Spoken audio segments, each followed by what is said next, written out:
So those who want increase in wealth, Allahu Akbar, Allahu Akbar. Do you want to hear the benefits of seeking forgiveness? Do you want to hear the benefits of Istighfar? He will grant you sustenance that you are content with. He will increase your wealth. There is no point in going and seeking wealth by haram means and trying to go and gamble and think that, you know what, I tried with 10 rands and I got 60 rands. Now let me put 10 million so I can get 60 million. When you put in the 10 million, you come back with the same 6 that you started with. Then what happened? You lose your house, you lose your car, you lose your business, you lose your family. But moments ago, you were a loaded person. It's greed. Allah says, seek forgiveness. We will grant you contentment with the 6 rands you had. You will spend it through the day and you will still have 2 rands change. So this is what Istighfar will do for you. It will grant you wealth. It will open your doors of sustenance. So if you want sustenance, ask the owner of sustenance. Don't go to anyone else. Ajibtu liman talaba ad-dunya min ghayri malikiha. I'm amazed and surprised at the one who seeks sustenance from those who don't own it. Who is the owner of sustenance? Allah. You want sustenance, it's Allah who will provide, not anybody else. May Allah subhanahu wa ta'ala open our doors. And that wealth that has come to us via clandestine and prohibited means, it will be used in a destructive manner. It will result in our children being so disobedient because they are eating that which is prohibited. May Allah subhanahu wa ta'ala safeguard us. It will bring with it lots of harm and curse and turbulence rather than goodness, prosperity and contentment. So it's better for us to ask Allah and to try our best and be happy with what we have.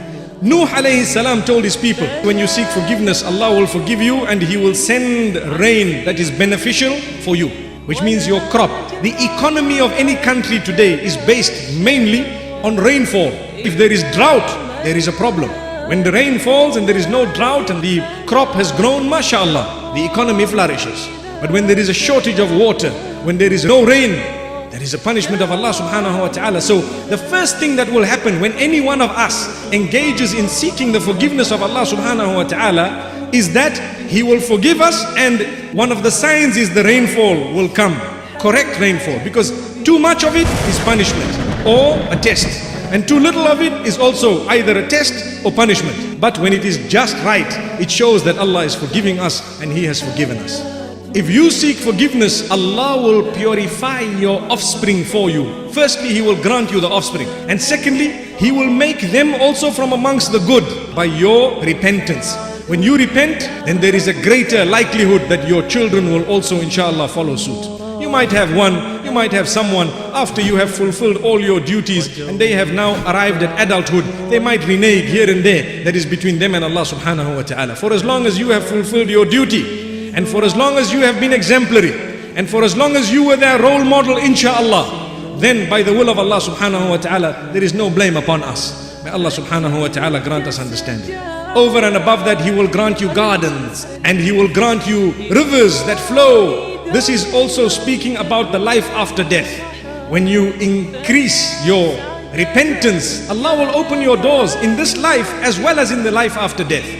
And this is why the hadith says, give good news of paradise to the one in whose books, papers, on whose records there is a lot of istighfar. That's a clean-cut hadith.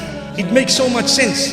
If in my book or in your book there is a lot of repentance, on the day of Qiyamah it's going to come up and Allah subhanahu wa ta'ala is going to see, and everybody is going to see that there is so much repentance here.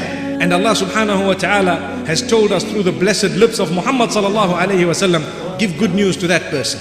May Allah make us from those who can engage in repentance on a daily basis, constantly, because that will help us.